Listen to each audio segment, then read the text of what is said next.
30 నిమిషాలలో నొప్పి లేకుండా వేడికోస్ స్వయం చికిత్స. ఆవేశ హాస్పిటల్, హైదరాబాద్. నమస్తే రమగారు. నమస్తే జయ. రమగారు, ఏదైనా మంచి నావెల్ చెప్తారా? చెప్తా. మల్లాది వెంకటకృష్ణమూర్తి గారి మందాకిని చెప్పాం కదా. అవునవునండి. అప్పుడే పర్మిషన్ తీసుకున్నాను ఇంకో నావెల్ కూడా అని చెప్పా. అందమైన జీవితం. ఓ, మన అందమైన జీవితమా? అలాంటిదే. అయితే మందాకిని చూసిన తర్వాత వారు నేను అడిగిన జయం నావెల్ కూడా చెప్పండి అన్నారు. సో జయం కూడా చెప్దాము. ముందు ఈ అందమైన జీవితం ఫస్ట్ పర్మిషన్ తీసుకున్న బుక్ ఇదే. ఏంటి రమగారు, అన్ని మన పేర్లే కనిపిస్తున్నాయి.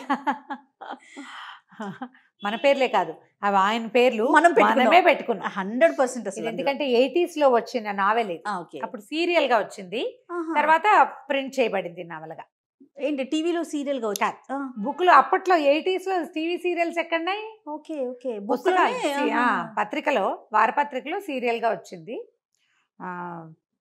ఫస్ట్ మొదట చదివినప్పుడు ఏవో అంటే ఇలాంటిది సాధ్యపడుతుందా అనిపించిన ఒక ప్రత్యేకమైన నవల. ఓకే, స్నేహం. అది ఎవరితోటి ఎలాగైనా ఉండొచ్చని, ఏ వ్యవహారాలకి వెళ్ళకుండా శుద్ధమైన స్నేహంగా, ఒక ఆడమగ మధ్య స్నేహం, ఏవేవో పుంతలు తొక్కేయకుండా స్నేహంగానే ఉండొచ్చు. ఓకే, దాంతోపాటుగా జీవితంలో చిన్న చిన్న సరదాలు, చిన్న చిన్న ఆనందాలు, సాధారణమైన విషయాన్ని కూడా సంతోషంగా ఉండటం, మామూలు విషయాలను కూడా అత్యంత ప్రత్యేకంగా చూసుకోవటం, ప్రతిరోజు కొత్తగా జీవించటం, ప్రతిరోజుని ఎంజాయ్ చేయటం. కష్టాల్లో, ఇబ్బందులు, సబ్బందులు లేకుండా ఎలా ఉంటాయి? ఉన్నా సరే తమకి దొరికిన జీవితంలో చిన్న చిన్న ఆనందాలతోటి ప్రతిరోజుని మొనాటనస్గా ఉండకుండా ఆ మొనాటనీని జయించేలాగా ఉండటం ఎలా అని చెప్పిన నవల. ఓకే, చాలా సామాన్యమైన కాస్టింగ్ అన్నమాట. మామూలు హీరో హీరోయిన్లు. ఇందులో ఒకళ్ళు హీరో ఒకళ్ళు హీరోయిన్ అని చెప్పడానికి కూడా వీల్లేదు. ఆ కథ, దాని నడక, సరిగ్గా చెప్పాలి స్క్రీన్ ప్లే, బుక్ ప్లేయే దీంట్లో ఉన్న హీరో. ఓకే, అదే హీరోయిన్. చాలా ఇంట్రెస్టింగ్గా బాగుంటుంది. భాష చాలా సామాన్యమైన భాష, మనం చదివేలాంటి భాష. ఈ సెల్ ఫోన్లు అవి రావడానికి కొంచెం ముందు వ్యవహారం ఇది, కొద్దిగా ముందు. మామూలు సింపుల్ లివింగ్ ఫెలోస్ ఎలా హాయిగా జీవించవచ్చో చెప్తుంది కథ. మొదట ఎట్లా మొదలవుతుందంటే, శాంతి అనే ఒక ఆవిడ, ఒక 30s, ఎర్లీ 30s అనుకో, తను రాజమండ్రి నుంచి హైదరాబాద్ వాళ్ళ చెల్లెలకి పురిటికి సహాయం చేయడానికి వస్తుంది. చెల్లెలు డెలివరీకి హెల్ప్కి, వాళ్ళ మదర్ లేరు, వచ్చింది. ఇవి వచ్చినప్పుడు ఏంటంటే వీళ్ళు హాస్పిటల్కి వెళ్తాం, తను ఎలా రైల్వే స్టేషన్ దిగింది, మిడిల్ క్లాస్ జీవితాల్లో ఎలాంటి కొంచెం మొహమాటాలు, ఎలా కొంచెం మేనేజ్ చేయటాలు అవి ఉన్నాయో అట్లా కనపడుతూ ఉంటాయి అన్నమాట. అడుగడుగునా సాధారణమైన జీవితాల్లో మనం ఎదుర్కొనేవి, దేన్నైనా హ్యాండిల్ చేయడానికి మనం ఎట్లా ఆలోచిస్తామో అలాంటి ఆలోచనలు మనకు కనిపిస్తాయి. ఓకే, ఇంట్లో ఎవరు లేకుండా మరిది వదిన గారే ఉండకూడదు, దానికోసమని వాళ్ళు ఎట్లా ప్లాన్ చేస్తారు. అది పెద్ద విషయంగా ఉండదు, సింపుల్ విషయం, మనం కూడా చేస్తాం అట్లా. ఇవన్నీ మనకు తెలిసినవే అనిపించడమే ఈ పుస్తకంలోని ప్రత్యేకత, ఈ నావెల్లో ఉన్న ప్రత్యేకతే అది. ఓకే, అయితే వచ్చేసరికల్లా ఏమవుతుంది, చెల్లెలు కొంచెం డెలివరీకి దగ్గరలో ఉంది. ఈ శాంతికి భర్త, 2 పిల్లలు ఉన్నారు. పిల్లల్ని ఇంటి దగ్గర భర్త దగ్గర వదిలిపెట్టి మరి చెల్లెలకి సహాయం కావాలి కదా అని వచ్చారు. అయితే వీళ్ళు లోకల్ ట్రైన్లో తిరగటం చెప్తారు బాగా. అప్పటికి MMTS రాల, హైదరాబాద్లో MMTS లేదు ఈ కథ నాటికి. అప్పుడు ఉన్నది ఏంటంటే లోకల్ ట్రైన్స్ తిరిగేవి కదా. ఆ ట్రైన్ ఎక్కితే అక్కడ దిగచ్చు అట్లా అనమాట. అయితే హాస్పిటల్కి వెళ్తారు. ఈ అమ్మాయికి కొంచెం సడన్గా ముందు ఒక రోజు నొప్పులు వస్తాయి. అక్కయ్యకి చుట్టుపక్కల ఉన్న షాపులు అవి పరిచయం చేస్తుంది, ఎలా ట్రైన్ ఎక్కి దిగాలో చూస్తారు, ఆ మాత్రం చేయగలరు అనమాట. చెల్లెల పేరు నాగమల్లి, అమ్మాయి భర్త అభిరామ్. వీళ్ళిద్దరు క్యారెక్టర్లు కనపడతాయి. వాళ్ళకి పెద్ద ప్రాముఖ్యత ఏమున్నట్టు ఉండదు, కథలో ఉంటారు. చెల్లెలు ఉంటుంది. అయితే సడన్గా పెయిన్స్ వస్తాయి, సిజేరియన్ చేయాల్సి వస్తుంది. పాపాయి పుడుతుంది. పుట్టాక ఏమవుతుంది, ఇంటికి వెళ్ళి సామాన్లు తేవాలని శాంతిని నువ్వు వెళ్ళమంటారు. వెళ్ళమంటే ఈవిడ ఒక ఆటో ఎక్కటానికి ఒక ఆయనకి చేంజ్ మార్చాల్సి వస్తుంది. చేంజ్ అతను ఇచ్చేస్తాడు డబ్బులు. ఆయన డబ్బులు తన దగ్గర ఉండిపోయినాయి అనుకుంటుంది. అతను కనపడితే ఇద్దామనుకుంటుంది. కనిపిస్తాడు అతను, వర్నాడు. అతను ఏంటంటే ఒక ప్రత్యేకమైన స్వరూపంతో ఉన్న మనిషిగా కనపడతాడు. ఈ అమ్మాయి కొంచెం అందగతగానే 5'6", 5'7", 5'8", కొంచెం పొడుగాట ఆవిడ. ఎర్లీ 30s అని చెప్పాం కదా. ఆయన కొంచెం లేట్ 30sలో ఉంటాడు, సన్నగా మంచి పొడుగ్గా. చక్కటి కంఠస్వరం, కంఠం చాలా బాగుంటుంది. కొంచెం పొడుగు చేతులు చొక్కా టక్ చేసుకుని బెల్ట్ పెట్టుకుని ఉండి బ్యాంక్ ఆఫీసర్. అతనికి ఆ డబ్బులు ఇవ్వడానికి కేసు కోసం మాట్లాడుతుంది. వీళ్ళిద్దరికి ఫ్రెండ్షిప్ అవుతుంది. తర్వాత మధ్యాహ్నం మళ్ళీ చెల్లెలు సిజేరియన్ అయింది కదా, 10 రోజులు 9 రోజులు హాస్పిటల్లో ఉండాల్సి వస్తారు. మరి రోజు తిరగాలిగా. వీళ్ళకి సహాయం ఏం చేస్తారంటే వాళ్ళ వదిన, వాళ్ళ అమ్మ, అభిరామ్ వాళ్ళ వదిన వాళ్ళ అమ్మగారిని ఇంట్లో అట్టు పెట్టుకుంటారు. ఆవిడ వంట చేసి పెడతారు రోజు. ఈ అమ్మాయి ఇంటికి వెళ్ళి రాత్రిపూట చెల్లెల దగ్గర పడుకోవటం, పొద్దున్నే లేచి ఇంటికి వెళ్ళిపోయి స్నానం చేసి ఆవిడ వంట చేసి పెడితే ఆవిడ లంచ్ బాక్స్ పుచ్చుకుని వస్తుంది మధ్యాహ్నానికి. సాయంకాలం మరిది వచ్చి రాత్రి భోజనం పట్టుకొచ్చిస్తాడు. ఈ అమ్మాయే తోడు పడుకుంటుంది. ఇట్లా ప్లాన్ పెట్టుకుంటారనమాట. ఈ అభిరామం ఈ కనపడ్డాడు కదా ఒక ఆయన, చక్కగా బాగున్నాడని ఈయన మాట్లాడుకునేసరికల్లా ఆయన నేను బ్యాంక్ ఆఫీసర్ని, ఫలానా బ్యాంకు అని చెప్తాడు. అతని పేరు ప్రీతం. మెల్లిగా వీళ్ళిద్దరికి మాటలు కలుస్తాయి. రోజు తిరగాలి కదా ట్రైన్లో. అదే ఈ ట్రైన్ 2-3 రోజులకి కొంచెం ఫ్రెండ్షిప్ థిక్కనే అవుతుంది, మాట్లాడుకుంటారు. శాంతి ఏంటంటే ఒక రకమైన భావుకురాలు. మామూలుగా ఎలాగోలాగా జీవించేయటం కాకుండా ఏదైనా ప్రత్యేకమైన సంఘటనలు ఉంటే డైరీ రాసుకోవటం గురించి బాగా చెప్తారు ఈ బుక్లో. ఇందులో కథ కంటే చెప్పా కదా ప్లేనే ముఖ్యమని. ఆ ప్లే అంతా నేను చెప్పట్లేదు. ఈ పుస్తకం కొని చదివి ఆ ప్లే మీరు స్వయంగా తెలుసుకోవాలని నా కోరిక. తప్పకుండా ప్రతి ప్రేక్షకులు, ప్రతి వాళ్ళు చదవాల్సిందే. ఆటే ఖరీదేం కాదు. కావాలంటే మీరు 4 ఫ్రెండ్స్ ఉంటే ఓ బుక్ కొనుక్కుని ఒకళ్ళు చదివి మిగిలిన వాళ్ళకి పాస్ ఆన్ చేసుకోండి. కానీ ఈ పుస్తకం ఇంట్లో ఉండవలసిన పుస్తకం అని నా ఉద్దేశం. ఇది ఉండాలి ఈ నవల మన దగ్గర. ఎప్పుడైనా వెరీ లోగా అనిపించినప్పుడు ఆ తిరగేస్తే కాసేపు చాలా ప్లెజెంట్గా అవుతాం. సింపుల్ లాంగ్వేజ్ కూడా. అయితే వీళ్ళిద్దరు మెల్లిగా మాట్లాడుకోవటం మొదలు పెడతారు.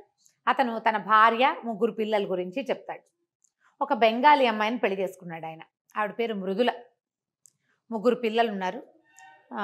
మా పిల్లల పేర్లు, పిల్లవాడి పేరు మాత్రం ఉపేష్, అది గుర్తుంది. ఈ 3 2 ఆడపిల్లలు, 1 మగ పిల్లాడు. సరే వాళ్ళ గురించి చెప్పడం మొదలెట్టాడు. వాళ్ళ లివింగ్ స్టైలు. మరి శాంతి భావుకురాలని చెప్పాం కదా, ఏదైనా ప్రత్యేకమైన సంఘటన ఉన్నప్పుడు అమ్మాయి డైరీ రాసుకుంటుంది. డైరీలో రాసి పెట్టుకుంటుంది. వాళ్ళ నాన్నగారు రాసిన మొదటి కవిత, వాళ్ళ ఫాదర్ కూడా కొంచెం ఇట్లా కవిత్వం అవి రాసి ఆయన ప్రత్యేకమైన రోజులు అలాంటివి గుర్తుపెట్టుకోవటం. ఈ అమ్మాయి హస్బెండ్ ఏం భావుకుడు అది కాదు, ఆయన simple practical normal middle class ఆయన. అయితే ఈ ప్రీతం చెప్తాడు అతను ఎట్లాంటి భావుకుడో అతని వైఫ్ అంతకంటే భావుకురాలు. స్పందనతోటి జీవించడం వాళ్ళ లివింగ్ స్టైల్. రోజు అదే కాఫీ, అదే నిద్ర లేవటం, అదే రకంగా ఉండటం, అలా మొనాటనస్గా ఉండే జీవితాలు కాదు వాళ్ళవి. కొంచెం ప్రత్యేకంగా ఉంటారు. పిల్లల్ని కొత్తగా ఫోటోలు తీయటం, ఎక్కడికైనా వెళ్తే కొంచెం కొత్తది ఎంజాయ్ చేయటం, ఇలా 2-3 రోజులు మాట్లాడుకుంటారు. అతను ఎంతసేపు తన భార్య పిల్లల గురించి మాట్లాడతాడు, చెప్తాడు. నేను అలా అంటాడనమాట. మళ్ళీ నేను వాళ్ళ గురించి మాట్లాడుతున్నాను కదా అంటే, కాదు నాకు ఇంట్రెస్టింగ్గా ఉంది చెప్పండి అంట. అతను చెప్తున్న విషయాలు ఒక్కొక్కటి టాలీ చేసుకుంటుంది. నేను ఇట్లా జీవించట్లేదే, మా ఆయన ఇలా లేరు అని అనుకుంటుంది. కానీ చెప్పడం మాత్రం ఆయన కూడా అంతేనని చెప్తుంది. అబ్బే మా ఆయన ఇలా కాదండి అని. మనం ఏదైనా ఒక మంచి విషయం కానీ అబ్బో నాకు కూడా వెళ్ళాలని ఉంటుందండి, కానీ మా ఆయన ఒప్పుకోరని చెప్పేస్తారు. ఈ అమ్మాయి అలా భర్తను తక్కువ చేసుకునే రకం కాదనమాట.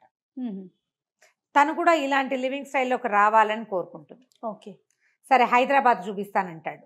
వీళ్ళిద్దరూ ఈ చెల్లెల కోసం కాఫీ తేవడానికి ఒక హోటల్కి వెళ్తుంది. అక్కడ కూడా అతను తగులుతాడు. అతను అక్కడికే వస్తాడు.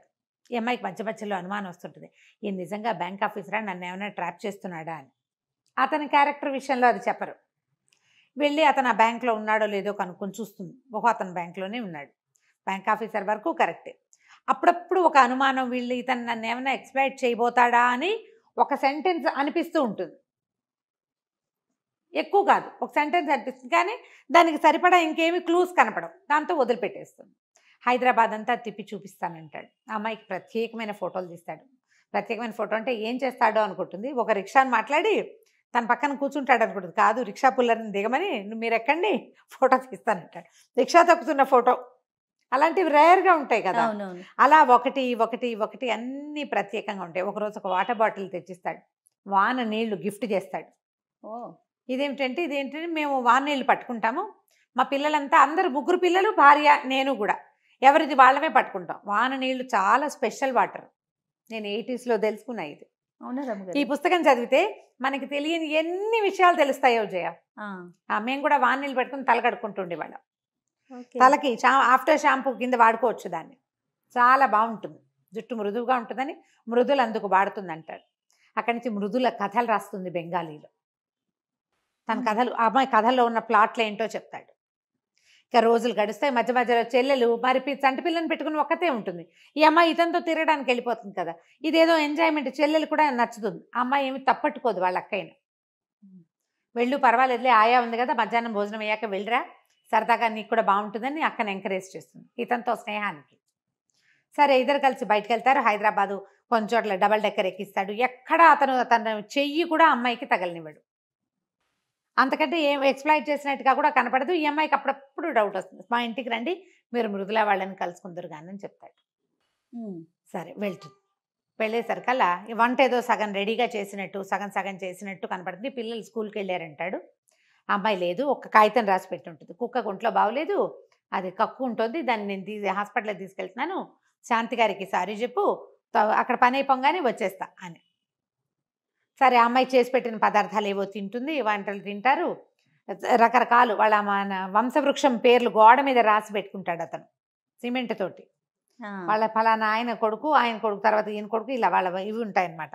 వాళ్ళ ఇంట్లో ఉన్న రకరకాల విశేషాలు, పిల్లల్ని ఎంత ప్రత్యేకంగా ఫోటోలు తీశారు, వాళ్ళ ఫస్ట్ బర్త్డే సెకండ్ బర్త్డే ఎట్లా సెలబ్రేట్ చేశారు, పిల్లలు ఎలా రాస్తారు కథలు పుస్తకాలు, అవి ఆ అమ్మాయి రాసిన కథల పుస్తకాలు, ఆ కథల్లో ప్లాట్లు అన్నీ మాట్లాడుకుంటారు. వాళ్ళ ఇల్లే చాలా స్పెషల్గా చక్కగా ఉంటుంది, తీర్చిదిద్దినట్టు ఉంటుంది ఇల్లు. సరే అన్నీ చూస్తుంది పాపం. నాకు కూడా ప్రతి వాళ్ళకి ఒక స్పెషల్ ప్లేస్ ఉంటుంది జీవితంలో. ఈ అమ్మాయికి ఏంటంటే ఈ శాంతి చెప్తుంది, మా చిన్నప్పుడు మేమున్న ఇంట్లో అటకలు ఉండేవి, ఆ అటక అంటే చాలా ఇష్టం నాకు. మా చెల్లెల పెళ్ళికి మా అమ్మ ఆ ఇల్లు అమ్మేద్దాం అనుకుంటే ఆ అటకను చూసి రావడానికి వెళ్ళాను నేను. ప్రతి వాళ్ళకి అలాంటి స్పెషల్ థింగ్స్ ఉంటాయి. ఆ ఇల్లు కోసం ఎంతో బాధపడ్డాను, అక్కడి నుంచి తెచ్చుకున్నాను నా చిన్నప్పటి బొమ్మలు నేను దాచిపెట్టుకునేదాన్ని. ఈ భావుకురాలు, ఇలాంటి భావనలు అందరికీ ఉంటాయి. కొంతమందికి అవి ఫూలిష్గా కనిపిస్తాయి, కానీ వాటి ప్రత్యేకత ఏమిటి, వాటి వల్ల మన జీవితం ఎంత బాగుంటుంది అనేది వాళ్ళకే తెలుస్తుంది, ఎవరికి వాళ్ళకే తెలుస్తుంది కదా. మనం కూడా చాలా ఎక్కడికో వెళ్ళిపోతాం, సడన్గా మన చిన్నప్పటిది జ్ఞాపకం ఒకటి వస్తే ఎలా ఉంటుంది, మైమర్చిపోతాం కదా, మురిసిపోతాం సరిగ్గా చెప్పాలంటే. ఈ ఇద్దరు అలాంటి సంభాషణలు వస్తాయన్నమాట. ఎంతసేపు చూసినా అమ్మాయి రాదు. ఆ కుక్కకి ఏమైందో సరే, మా చెల్లెలకి సాయంకాలం టిఫిన్ వేళ అయిపోతుంది, మరిది వచ్చేస్తాడు, ఇంక ఎంతసేపు ఉంటుంది, తీసుకెళ్ళి వదిలేస్తాడు. మృదు ఎలా ఉంది ఏమిటి అని అడిగితే మృదుల లేదని, ఇలాగా హాస్పిటల్కి వెళ్ళిందని, రాలేదని చెప్తుంది. పిల్లాడు ఈవిడ శాంతి కొడుకు కుందేళ్ళు కావాలనుకుంటాడు హైదరాబాద్ నుంచి, ఆ మాట అతనికి చెప్తుంది. సరే ఏమవుతుంది, ఈ లోపల భర్త వస్తాడు, ఈ అమ్మాయి భర్త భాస్కర్ రావు ఏదో ఆయన పేరు. ఆయన హాస్పిటల్కి వెళ్ళేది మధ్యలో ఏం చేస్తారంటే చోర్ బజార్కి తీసుకెళ్తాడు ఈ అమ్మాయిని. అక్కడ ఒక గడియారాన్ని బాగా బేరమాడి, వాడు 300 అంటే చివరికి 140కో 150కో కొంటారు. ఆ బేరమాడేటప్పుడు అక్కడ ఎవరో వీళ్ళకి తెలిసిన ఒక ఆయన ఉన్నాడు, ఆయన భర్తకు చెప్పాడు ఎవరితోటో వచ్చింది. అయితే ఇప్పుడు ఈ చెల్లెలు ఏం చేస్తుంది, ఈ అమ్మాయి ఎక్కడికి వెళ్ళింది అంటే రాజేశ్వరిని ఓల్డ్ క్లాస్మేట్ కనబడితే అక్కడికి వెళ్ళిందని చెప్పేస్తుంది. చాలా టెన్షన్ పడ్డాను, పుసుకొని నేను బాత్రూంలో ఉన్నప్పుడు నువ్వు వచ్చేసి బావగారికి ఏం చెప్పేస్తావోనని రాజేశ్వరి బాగుందా అలా మాట్లాడి అక్కని మేనేజ్ చేస్తుంది. ఈ రాజేశ్వరి భర్తే నాతో బజార్ వచ్చాడని చెప్తుంది ఈ అమ్మాయి. ఆయన నిజం చెప్పరు, ఇలా ఎలా తీసుకుంటారో తెలియదు కదా. అవునవును. సరే ఇలా రోజులు గడిస్తే అతను ఏమంటాడు, వాళ్ళ వదిన వచ్చి ఉండొచ్చు కదా, నువ్వు ఇంకా ఎన్ని రోజులు ఉంటావు, పిల్లలు బెంగ పెట్టుకుంటున్నారు, ఇంటికి వచ్చేసేయమంటాడు. ఆ అమ్మాయి హాస్పిటల్ నుంచి ఇంటికి వచ్చే టైంకి ఈవిడ కూడా చెప్తుంది నేను ఇలా వెళ్ళిపోవాల్సి వస్తుందని. అదని చెప్పేసరికి సరే ఈ 8-9 రోజుల పాటు ప్రతిరోజు ఒకళ్ళ విషయాలు ఒకళ్ళు బాగా క్లోజ్గా చెప్పుకుంటారు. మృదుల ఆమె యొక్క గొప్పతనం, ఆమె యొక్క తెలివితేటలు, ఆమె యొక్క ప్రశాంతమైన జీవన విధానము, ఆమె పుస్తకాలు రాయటము, కథలు రాయటము, వీటన్నిటి గురించి బాగా ఒకళ్ళ జీవితాల గురించి ఒకళ్ళు వివరంగా తెలుసుకుంటారు. ఇప్పుడు ఊరు వెళ్ళిపోవాల్సి వస్తుంది. అయితే కుందేళ్ళు పంపిస్తాడు అతను, మృదుల పంపించిందని రాస్తాడు ఆ పుస్తకం మీద, ఆ పేపర్లో ఉంటుంది, మీ వాడికి నా గిఫ్ట్ మృదులాంటి పంపించిందని చెప్పమని. కుందేళ్ళు పుచ్చుకెళ్తుంది, కొడుకు పిల్లలు సంతోషిస్తారు, మొత్తాన్ని ఇల్లు వాకిలి సర్దుకుంటుంది. బారసాలకి రమ్మని ఉత్తరం రాస్తారు వీళ్ళు. 3 నెలలు గడిచిపోయాయి అన్నమాట. బారసాలకు రమ్మంటే బారసాలకు వస్తుంది. ఈ అమ్మాయి ఏమనుకుంటుంది, సడన్గా వెళ్ళి ప్రీతంని చేయాలనుకుంటుంది, సర్ప్రైజ్ చేయాలనుకుంటుంది. సరే చుట్టాలో ఎవరో పిల్లవాడిని అడుగుతుంది, అడిగితే సరే తీసుకెళ్తానంటాడు. అక్కడికి వెళ్ళేసరికల్లా పక్కింటి ఆంటీ ఉంటుంది, ప్రీతం లేడు, మృదుల వాళ్ళే, మృదుల ఎక్కడుంది అని ప్రీతంకి ట్రాన్స్ఫర్ అయింది, రేపు మార్నింగ్ ఈవినింగ్ ఫ్లైట్లో తను కలకత్తా వెళ్ళిపోతున్నాడు అంటే మృదుల వాళ్ళు అంటుంది. మృదుల ఎక్కడుంది, మృదుల చనిపోయి 6 నెలలు అయిందని చెప్తుంది. మృదుల పిల్లలు కార్ యాక్సిడెంట్లో చనిపోయారు. ఈ అమ్మాయి పిచ్చిగా తలకిందులైపోతుంది. లేని మృదుల పిల్లల గురించి అతను 10 రోజులు చెప్పాడు తనకి, ఉన్నట్టే చూపించాడు. తేరుకోలేకపోతుంది అనమాట. ఇంటికి వచ్చి తెగ ఏడుచేస్తుంది, చాలా బాధపడుతుంది. అతనితో అంత స్నేహం కలిసింది, మరి వాళ్ళు ఉన్నారనే ఆ అమ్మాయి మీద ప్రత్యేకత గూస్ బంప్స్ వస్తుంది. అవునండి. ఆ పుస్తకం చదివితే అలాగే ఉంటుంది జయ. అసలు ఆ సీరియల్లో ఆ అమ్మాయి లేదు అని తెలిసినప్పుడు ఎంతసేపు ఏడ్చాను నేను. అప్పటికి కొంచెం చిన్నపిల్లను కదా. అదే ఆ మృదుల మీద చాలా, అమ్మాయి వ్యక్తిత్వం మీద ఒక అద్భుతమైన అవగాహన వచ్చేస్తుంది మనకి. చాలా స్పెషల్ లేడీ. ఇంకా ఇన్ డెప్త్ ఇంకా ఎంత బాగుంటుందో, ఎంత ప్రత్యేకమైన వ్యక్తో అమ్మాయి. ఇతను ఎంత హ్యాండ్సమ్ గా ఉంటాడు. మృదుల ఫోటోలు కూడా చూస్తాం, అమ్మాయి కూడా చక్కగా ఉందనిపిస్తుంది. పిల్లలు ముద్దుగా ఉంటారు. అసలు అమ్మాయే లేదు, తనతో మాట్లాడే నాటికే అమ్మాయి లేదని తెలిసి తేరుకోలేకపోతుంది. అతను వెళ్లే లోపల అతను చూద్దాం అనుకుంటుంది. రాజమండ్రి నుంచి వచ్చేటప్పుడు ఏం చేస్తాడు, ఏదో చీటీ కడతారు, అతని కోసం ఒక వాచి కొనుక్కొస్తుంది గిఫ్ట్ ఇవ్వడానికి. ఎయిర్పోర్ట్కి వెళ్తుంది. వెళ్ళేసరికల్లా అతను కనిపిస్తాడు. ఏడుస్తుంది, నాకు ఎందుకు చెప్పలేదంటే, నువ్వు ఎంత పని చేసావు, నువ్వు తెలుసుకోకుండా ఉంటేనే బాగుండేది. యాక్సిడెంట్లో పోయారు, నేను ఆ రోజు సూసైడ్ చేసుకుందాం అనుకుని ఆటో ఎక్కాను, నువ్వు కనపడ్డావు, నీతో స్నేహం కలిసింది, నీతో మాట్లాడుతూ లేని మృదుల పిల్లలు ఉన్నారన్న నమ్మకంతో, ఎక్కడో చోట ఉన్నారన్న నమ్మకంతో జీవించాను నేను. వాళ్ళ కోసమైనా ఇలా ఉండాలనుకున్నాను. నీ 10 రోజుల స్నేహం మృదులని పిల్లల్ని బతికించి ఉంచింది నా జీవితంలో. లేకపోతే నేను వాళ్ళు సూసైడ్ చేసుకోవాల్సి. ఆటోలో మొదట కలుస్తారు కదా, ఆటో డబ్బులు ఇస్తాడు. ఆ రోజునే నేను సూసైడ్ చేసుకుందాం, నేను ఉండలేను అనుకున్నాను. తర్వాత నేను ఉండగలనని నాకు తెలిసింది. నా కళని పాడు చేసావు, ఎక్కడో చోట ఉన్నారని నమ్మకంతో బతుకుతున్నాను అంటే అమ్మాయి తెలియదు కదా, సర్ప్రైజ్ చేద్దాం అనుకుని వెళ్ళింది పాపం. అవునవును. ఆ అమ్మాయి కూడా దాన్ని తెలీదు తనకి. అవును. వెళ్ళి సర్ప్రైజ్ చేయాలనుకుంది. అంత మెల్లిగా సర్దుకుంటారు ఇద్దరు. వాచి ఇస్తుంది అతనికి. తర్వాత ఏమో అతను ఒక ఉత్తరం ఇస్తాడు, ఒక ఇది ఇస్తాడనమాట. నేను ఆల్మనాక్ రాసుకుంటారు వాళ్ళిద్దరు. ఏంటంటే ప్రతిరోజు రోజువారీ వాళ్ళు ఏం చేశారు అలాంటిది, స్పెషల్ డేస్లో ఏం చేయొచ్చు అదే ఒక పేపర్స్ ఏవో రాసి పెట్టుకుంటాడు. ఆ పేపర్లు ఇస్తాడు అమ్మాయికి. మృదుల రాసిన పుస్తకాలని, అంటే కథలు రాసింది కదా, అవి ఒకరు ఇంగ్లీష్లోకి ట్రాన్స్లేట్ చేస్తున్నారు, బెంగాలీలోవి. నేను తెలుగులోకి ట్రాన్స్లేట్ చేయిస్తాను, ఆ కథలు మీకు పంపిస్తాను, టచ్లో ఉండండి అని చెప్పి అతను కలకత్తా వెళ్ళిపోతాడు. ఈ అమ్మాయి ఆ పేపర్స్ పూసుకొని దుఃఖంతో చెల్లెల దగ్గరికి ఇంటికి వచ్చేస్తుంది. చెప్తుంది ఇట్లా చెల్లెలు చాలా బాధపడుతుంది. ఎందుకంటే ఈ కథలన్నీ అక్కేం దాచదు చెల్లెల దగ్గర, ప్రతిదీ షేర్ చేస్తుంది. అంటే ట్రాన్స్పరెన్సీ మెయింటైన్ చేసింది కాబట్టి ప్రతిదీ చెప్పేస్తుంది తను. అక్క చెల్లి వాళ్ళు ఎలా ఉన్నారంటే, ఈ అమ్మాయి తనతో తిరుగుతూ ఉంది, ఊరంతా మాట్లాడుకుంటూ ఉన్నారు. తను తెలుసుకున్న ప్రతి ప్రత్యేకమైన సంగతి చెల్లెలతో షేర్ చేసింది. ప్రతి సంగతి కూడా పాజిటివ్ గా తీసుకోవడం చాలా హైలైట్. ఈ అక్క చెల్లి ఇద్దరిలో ఉన్నటువంటి ఆ పాజిటివ్ బంధం ఒకటి అత్యద్భుతంగా కనపడుతుంది. అవును. శాంతి ప్రీతంల మధ్య ఉన్నటువంటి ఆ స్నేహం పరమ పాజిటివ్ థింగ్. మళ్ళీ ప్రీతము మృదుల మధ్యలో ఉన్నటువంటి ప్రేమ, ఆ అమ్మాయి జీవితాన్ని ఎలా మౌల్డ్ చేసుకుంది తన భర్తతో కలిసి. జీవితం మీద పెద్ద పెద్ద ఎక్స్పెక్టేషన్స్ లేకుండా దొరికిన ప్రతిదాన్ని సంతోషంగా అనుభవించడం ఎలా అనేది ఈ బుక్ చదివితే మనకు అర్థమవుతుంది. చివరికి అతను కలకత్తా వెళ్ళిపోతాడు. ఈ అమ్మాయి భర్తతో కలిసి ఇంటికి వెళ్ళిపోతుంది. కొద్ది రోజుల ఈ స్నేహం జన్మంతా వాళ్ళు జ్ఞాపకం చేసుకునేలాంటి ఒక అద్భుతమైన అనుభవంగా కనపడుతుంది. చిన్న విషయాలు, చిన్న టిప్స్. దీన్ని హిందీలో సినిమా తీస్తున్నారట, తెలుగులో చూసారట, కానీ తెలుగులో బహుశా దీనికి రెడీ అయినట్లేదు ఎవరును. హిందీలో తీస్తున్నామమ్మా అని చెప్పారు. హిందీలో ఒకరు రెడీగా ఉన్నారట, వస్తుంది ఎప్పుడో. నేను రివీల్ చేయనా అని అడిగాను వారిని, చెప్పచ్చు అన్నారు. ఓకే, హిందీలో తీయబోతున్నారు, వాళ్ళు ధైర్యం చేస్తారు. ఈవెన్ తమిళ్లో కూడా తీయగలరు ఇలాంటి సినిమాలు. ఎవరో హిందీలో మాత్రం ట్రై చేయబోతున్నారు. ఎప్పుడో ఒక రోజు వస్తుంది. మల్లాది వెంకటకృష్ణమూర్తి గారి అందమైన జీవితం. చాలా బాగుందండి, నిజంగా చాలా అందంగా ఉంది. అదే అంటే మనకి జీవితం ఒకటే లభిస్తుంది అంతే. దీని అనవసరమైన కక్షలు, కార్పణ్యాలు, ఏవో పిచ్చి పిచ్చి ఆలోచనలు, నెగిటివ్ థింకింగ్ లేకుండా ఎవ్రీడేని కొత్తగా పూర్తిగా జీవించడం, బతకటం కాదు, జీవించడం. ఆ జీవించడం ఒక కళ. ఆ కళని ఇందులో చక్కగా ఎస్టాబ్లిష్ చేస్తారు. బ్రహ్మాండంగా ఉంటుంది. ఇది విన్నారు కదా. ఇప్పుడు నేను చెప్పింది అందులో 1% మాత్రమే. 99% కావాలంటే పుస్తకం చదవాల్సిందే. తప్పకుండా రమ్మగారు, కానీ చాలా బాగుందండి, కదా? చాలా అందంగా అనిపిస్తుంది, అదే చెప్తున్నా. రైట్ అండి, నమస్తే. నమస్తే జయ.